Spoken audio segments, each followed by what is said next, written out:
Merhabalar değerli dostlar. Bugün Sony'nin Vlog için özel olarak ürettiği ZV-E10 modelini inceleyeceğiz.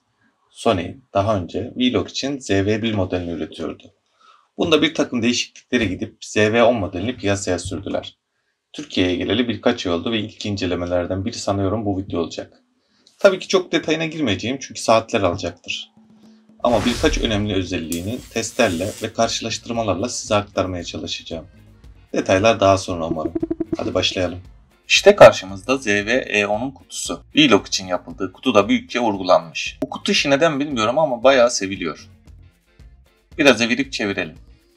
Bu kutuda sadece kit lensi ve kamera body'si var. Başka aksesuar almadım. Sony'nin bir önceki Vlog modeli ZV-1 kompakt bir modeldi. Yani lensi değiştirilemiyordu. ZV-E10 ise DSLR bir kamera. Yani lensini değiştirebiliyorsunuz. Kutuyu açıp diğer detaylardan bahsetmeye devam edelim.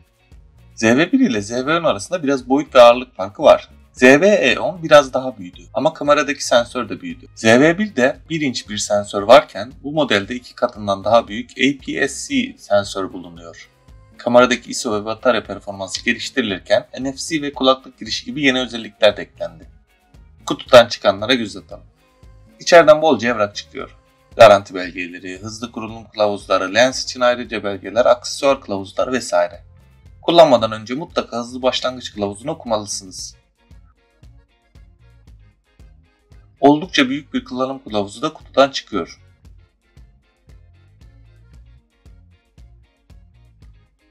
Kit lensimiz kameraya takılı olarak geliyor.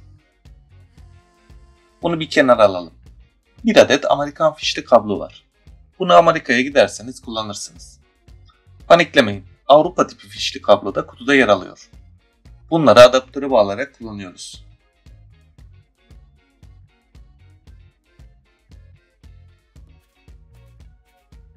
İşte adaptörümüz de burada. 5 volt, 1.5 amper bir adaptör. Standart bir telefon adaptörü değerlerinde olması güzel haber. İşte bataryamız da burada. Pilimiz 1080 mAh. 440 fotoğraf çekimi veya 80 dakika video kaydı imkanı sunuyor. Bu boyuttaki bir pil için iyi değerler. Bu sanıyorum ki boyun askısı. Şimdilik kenara koyalım. O da ne? İşte çok hoşuma giden bir şey daha var. Şarj kablosu C-Type. Bu C-Type işi bir şarj standartına dönüyor ve ince işli Nokia kablosu aramakla ömrünü harcamış bir nesle büyük umut vaat ediyor. Hadi şimdi dönelim esas olana. Karşımızda Sony ZV-E10 ve 16-50 mm kit lensi. ZV-1'i hafif de olsa andırıyor. 3 inçlik dönebilen bir ekranı bulunuyor. Dahili bir flaşı yok ama harici bir flaş yuvası bulunuyor. Bu aynasız kameralar daha ne kadar küçülecek ben de emin değilim. Kit lensi umarım hayal kırıklığı yaratmaz. Altında standart bir 1/4 tripod bağlantı noktası bulunuyor. Kamera içerisinde yönlü 3 kapsüllü bir mikrofon bulunduruyor. Bu mikrofondan beklentim büyük. 30 FPS'te Ultra HD, 120 FPS'te Full HD video kayıtları yapabiliyorsunuz. Bu kamerayla YouTube üzerinden canlı yayınlar yapabiliyor veya bilgisayarınızda webcam olarak kullanabiliyorsunuz. Wi-Fi ağlarına bağlanabiliyor. Bu ağlar üzerinden bilgisayarınıza veya telefonunuza bağlanabiliyorsunuz. Bluetooth uzaktan kumandalar için desteği de bulunuyor. Harici 3.5 mm mikrofon girişini kullanarak kameranıza başka mikrofonlar bağlayabiliyorsunuz.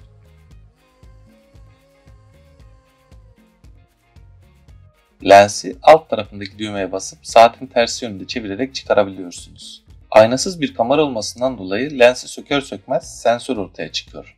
Toz almaması için kamerayı uzun süre lenssiz bırakmayın. Sensörümüz giriş orta seviyelerdeki DSLR fotoğraf makinelerinde kullanılan APS-C tipinde bir sensör. APS-C sensörler 23.5x15.6 mm ölçülerindeki sensörlerdir. Lens ve kameranın üzerindeki beyaz noktaları hizalayıp saat yönünde çevirerek lensi tekrar takabilirsiniz. Yine lensin üzerinde de lensi tozdan korumak için bir kapak bulunuyor. Çekim yaparken bunu çıkarmalısınız. İşiniz bitince kapalı tutun ki lens tozlanmasın. Hadi artık biraz hareket görelim. Kameraya adaptörü bağlayıp hem şarj edelim hem çalışır hale getirelim.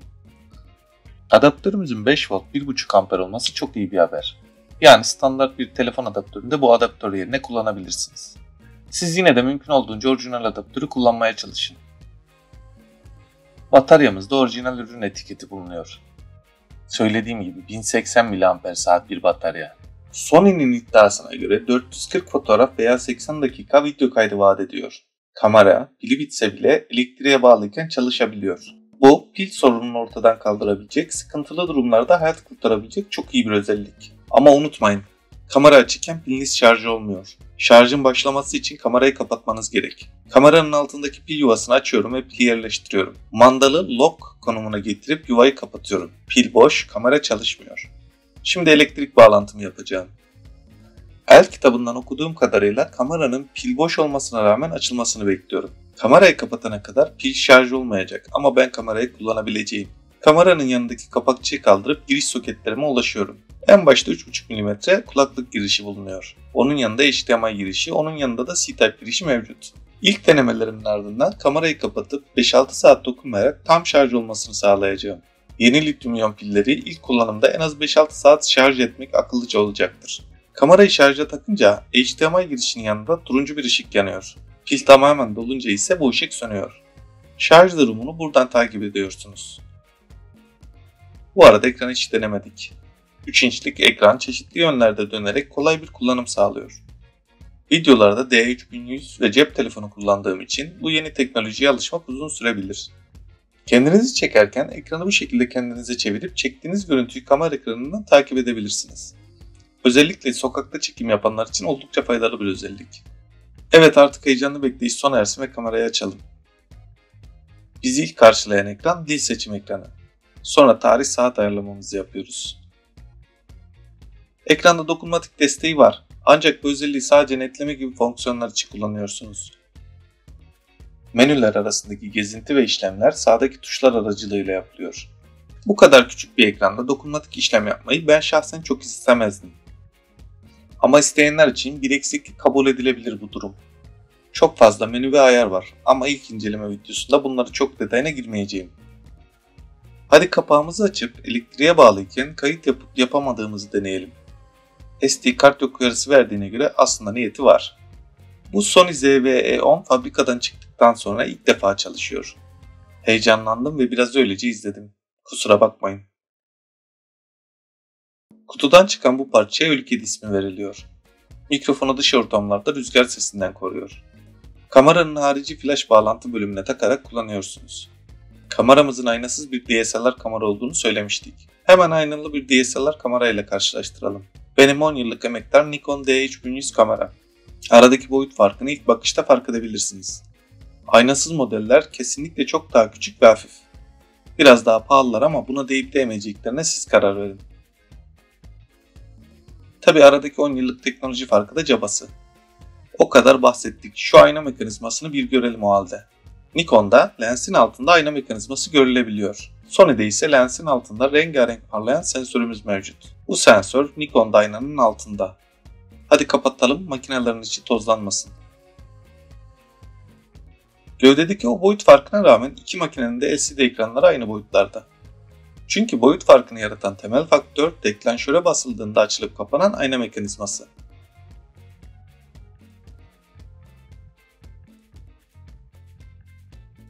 Kamerada zoom in ve out yapabilecek iki bölüm dikkatimi çekti. Birincisi body'nin üst tarafındaki WT simgeli zoom mandalı. İkincisi ise lens üzerindeki bir mandal. Artık bir SD kart takıp video kaydedelim. Test videoları çekelim. SD kart yuvası bataryanın hemen yanında bulunuyor. Ve kayıttayız. Bunu hem LCD ekrandaki kırmızı çerçeveden hem de ekranın altında yanıp sönen kırmızı ışıktan anlayabiliyoruz. İşte karşınızda bu Sony ZV-E10 ile kaydedilmiş ilk görüntüler. Belki yıllar sonra bu kameranın çektiği ilk görüntüleri bu videodan döner buluruz. Kamera kayıt modundayken aynı zamanda ön tarafta da bir kırmızı ışık yanıp sönüyor. Bu şekilde kameraya önden bakan kişi de kayıtta olduğunu görebiliyor. Ben kayıtlarda bilgisayarı kullanıyorum. Bu yüzden bu aşamada kamerayı bilgisayara bağlayacağım. İlk önce akıllı telefon bağlantısını kapatıyorum. Ardından kamerayı evimdeki Wi-Fi ağına bağlıyorum.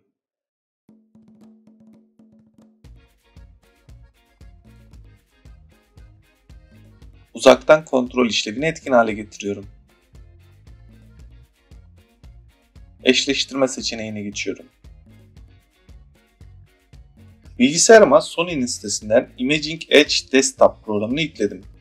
Bu programda Remote seçeneğine tıkladığımda aynı ağa bağlı olduğum için eşleştirebileceğim Sony'yi listede görüyorum. Kameradan eşleştirme seçeneğine geçmemi söylüyor. Kamerada zaten eşleştirmedeydim. Dönüyorum kamera ekranına. Bilgisayarımdan gelen bağlantı talebini kabul ediyorum. Bu Imaging Edge Desktop hakkında başka bir video çekeriz belki. Çok özelliği bulunuyor. Kamerayı buradan yönetebiliyor, ayarlarını değiştirip ön izleyip kayıt başlatabiliyorsunuz. Çektiğiniz fotoğrafları bilgisayara aktarıp düzenleyebiliyorsunuz. Ancak çektiğimiz videoları bilgisayara bu programla aktaramadım. Gördüğüm kadarıyla böyle bir özelliği yok. SD kartı bilgisayara bağlayıp aktardım mecburen. Hadi şimdi kamerayı küçük tripoda bağlayıp biraz test yapalım.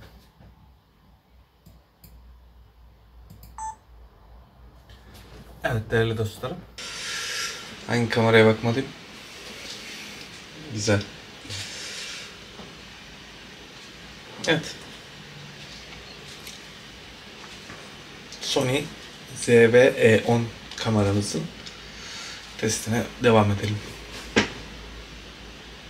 Evet dostlarım. Bu da kameramızın harici bir mikrofonla kayıt performansı. Ses kalitesinde gözle görülür bir değişiklik olabilir ama umuyorum ki daha dinlemedim. Denediğimde kendi mikrofonunda iyi bir kalitede kayıt yapabileceğini düşünüyorum. Bu kameranın en iddialı olduğu alanlardan biri de otomatik odaklama. Test edelim. Evet. Bu videoyu iki kamerayla birden kaydediyorum. Hemen sağ tarafımda, benim sağ tarafımda Samsung Galaxy S9 serisi bir telefon var. Onunla kaydediyorum. Onun kayıt özellikleri sanırım 1080p'den bir miktar yüksek. Sol tarafta da incelediğimiz Sony ZV-E10 kamerasını kullanıyorum. Onun da şu anda 1080p modunda kaydettiğini düşünüyorum. Odanın ışık durumu gayet güzel. Çeşitli ışık kaynakları var. Oldukça iyi ışıklandırılmış durumda şu anda oda. Saat gece 12.30 olduğu için ses seviyem biraz düşük haliyle. Düşük bir ses tonu kullanıyorum. Şu anda Samsung'a Rode'un Wireless Go mikrofonu bağlı. Sony ise kendi üzerindeki dahili mikrofondan kayıt yapıyor. Ölü kedi de üzerinde şu anda takılı durumda. Görüntü kalitesini karşılaştırmayı düşünüyorum montajda. Bakacağız hangisi daha kaliteli demeyelim. İkisi de çok iyi kalitede ürünler tabii ama özellikle Samsung'un ben bir telefon olarak 1 inçlik bir sensör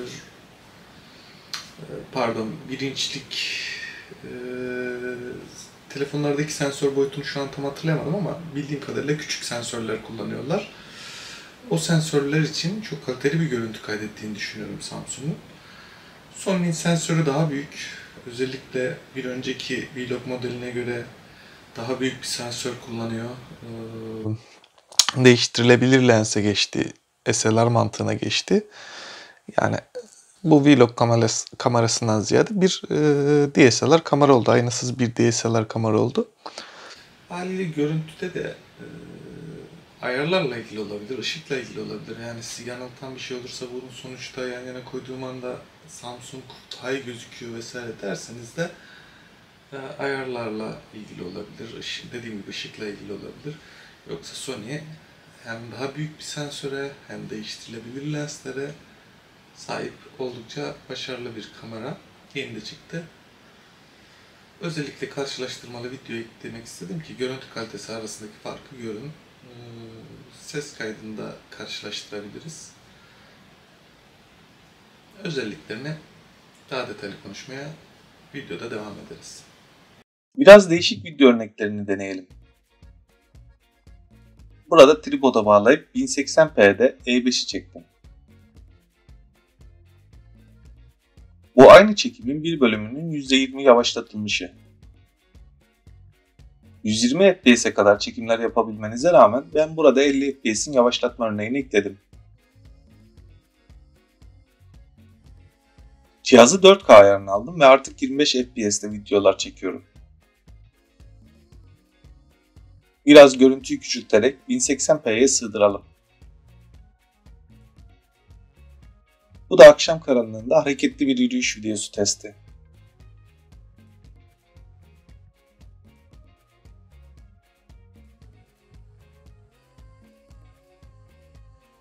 Son olarak 18 mm'den 50 mm'ye zoom testi.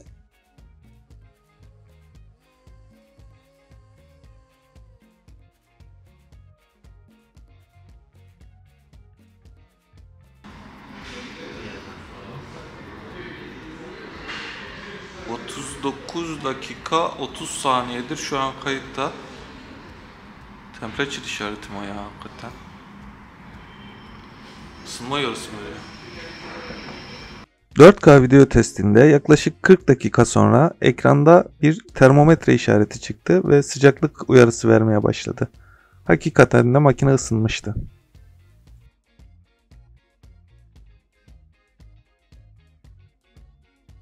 1080p'de Yaklaşık 1 saatlik bir kayıt yaptım. Herhangi bir sıcaklık uyarısı vermedi. Makine de makul ölçülerde sıcaklıktaydı. Ancak daha sonra daha uzun ve daha detaylı bir ısı testi videosu çekmeyi düşünüyorum. Sony ZV-E10'un ilk bakışta aklıma gelen bütün özelliklerini size anlatmaya çalıştım. Bir şeyler atladıysam kusuruma bakmayın. Daha detaylı özelliklerini ilerleyen zamanlarda girebiliriz. Eğer buraya kadar izlediyseniz videoyu beğendiğinizi düşünüyorum. Beğen tuşuna da tıklayarak kanala katkı yapabilirsiniz. Vakit ayırdığınız için teşekkürler.